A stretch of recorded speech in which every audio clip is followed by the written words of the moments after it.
The rain always reminded Nora of him. Of the way his hoodie always smelled of petrichor.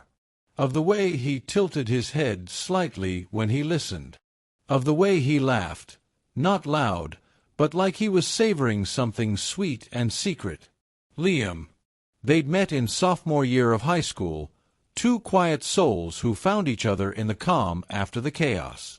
Nora was the girl with a camera always around her neck, capturing things she didn't know how to say. Liam was the boy who always stayed a little too long after class, as if the world outside was too loud for him. They were never officially friends. No one ever saw them hug or laugh in the loud cafeteria. But they had their moments, quiet ones, like borrowed breaths. Sitting side by side on the library floor, feet brushing under the table. Swapping headphones during study breaks. Liam writing something in her notebook when he thought she wasn't looking. Nora sketching his hands in the margins of her math book. They were never lovers. But they had something. Something that clung to the air between them like unsaid words. Something electric, like static before a storm. It was always there. And yet, neither of them said it. Not when he gave her his favorite book with the underlined passages. Not when she took 100 photos of him and never showed a soul. Not when they sat under the bleachers during the graduation party, their pinkies almost touching, breath caught in the moment. They just never said it. Because sometimes, when something feels too big, too real, the fear of losing it outweighs the thrill of claiming it. So they let the moment pass. Like strangers do. It had been 7 years. Nora was 25 now, working as a freelance photographer in a city too big and a life too fast. She traveled, captured faces and places, but never the one she truly wanted to. Liam had vanished after graduation. No Facebook. No Instagram. Not even in the group reunions. He was just gone. And that should have been the end of it. Except today, fate had other plans. Nora was back in her hometown for her cousin's wedding, staying for just a weekend. On her way to the local bookstore cafe, the one where Liam used to work part-time, she felt the memory before the place even came into view. She almost turned around. But something pulled her in. And there he was, behind the counter. Older. Taller. His hair longer, with a little wave at the edges. The same deep-set eyes, the same lopsided smile. Liam. His eyes widened when he saw her. Nora. Her heart clenched. Hi. They stood there for a beat too long. Like the universe had frozen, holding its breath. Coffee?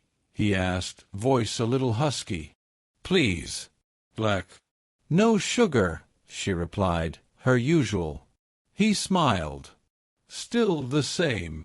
So are you, she said softly. And for the next hour, they sat at the farthest table, like no time had passed, talking about everything and nothing. Their lives. Her photography. His writing. How he ghosted social media because he hated the pressure to be seen.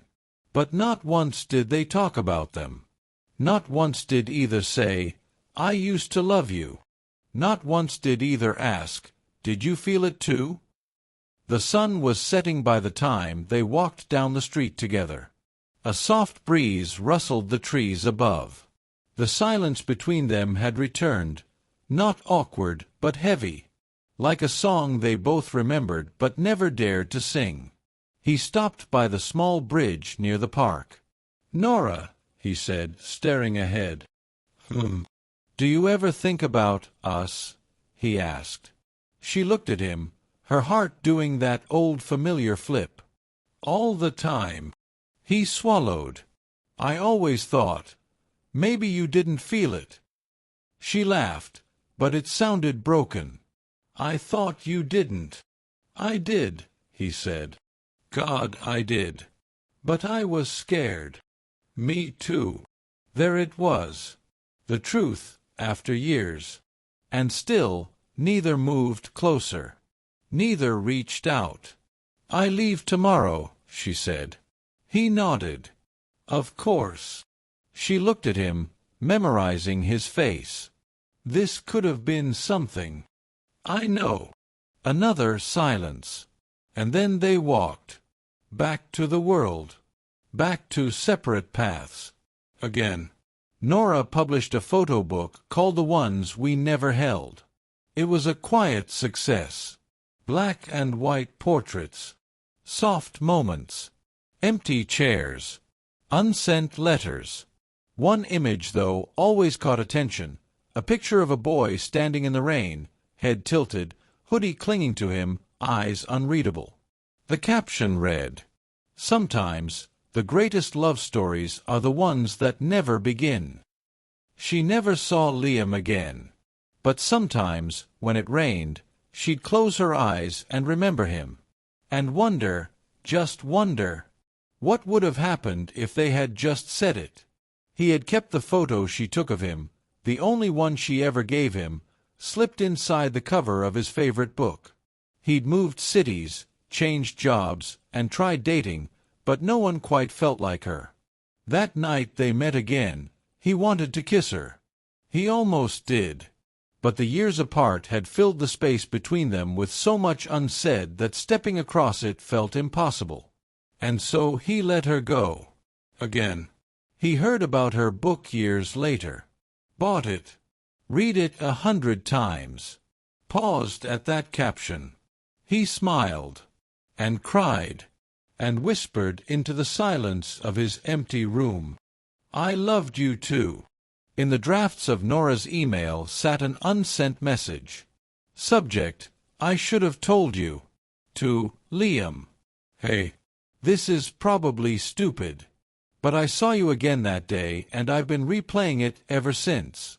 You were always the boy I wanted to love, but didn't know how. I thought silence would protect us from pain. I didn't realize silence was the pain. I loved you. Maybe I still do. Maybe I always will. But I won't send this. Because some things are beautiful only when left unsaid." Nora. She never hit send. In a world of endless second chances, they missed theirs. Not because they didn't feel it. Not because they didn't want it. But because they were afraid. Afraid to ruin what they never had. Afraid to say too much. Or not enough. And so, theirs became a story not of love found, but of love almost. The kind of story that lives in the cracks of memory, in rain-soaked streets and quiet bookstores. In glances held too long and words never spoken. The kind of story that teaches us, say it, even if your voice shakes. Because silence may be safe. But love never was meant to hide.